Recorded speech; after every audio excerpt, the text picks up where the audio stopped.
মামলার যে এজাহারটা আমি রেডি করছিলাম, এক আহমদুল্লাহ সাহেব অপরাধ করছে, আমি ভাবছি যে তার নামে শুধু মামলা দিব, কিন্তু এখন দেখতেছি তার পক্ষে অনেক ধরনের দালাল বাইরিছে, হাইব্রিড দালাল, কথা কন ঠিক না বেঠে?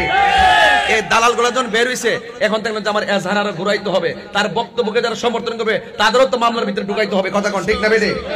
এই জন্য আমি একটু সময় নিতেছি, আরো কয়েকটা পূজারি বাইরক, শাইখ পূজারি, আমরা করি মাজার জিয়ারত, আমরা একটা মাজার পূজারি, আর তোরা হইলে শাইখ পূজারি। কেমনে শাইখ পূজারি? তোর শাইখ বলছে কি 40 বছর আগে নবী ছিল না, তোর শাইখের এই কথাটাই তোরা গ্রহণ করছ, তার মানে বোঝা গেল তুই আর তোর শাইখ একই প্রোডাক্ট, কথা কোন ঠিক না বেঠে? এই জন্য আমরা এজাহার আরো বড় করব, প্রয়োজনে রাষ্ট্রের প্রধানের সহযোগিতা নিব, কারণ এই বাংলার জমিনে 360 আউলিয়ার এই বাংলাদেশ, আউলিয়া কেরামের বাংলাদেশে আমার অথবা গালিগালাজ করে তার ইজ্জত নষ্ট করে, তার শাস্তি কি হতে পারে? এটা হলো সবচেয়ে জঘন্য অপরাধগুলোর মধ্যে থেকে একটি।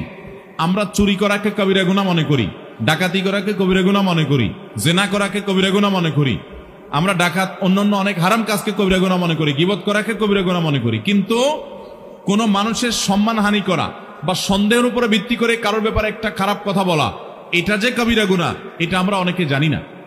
আল্লাহ রাব্বুল আলামিন কোরআনে কারীমে খুব পরিষ্কারভাবে আমাদেরকে নিষেধ করেছেন।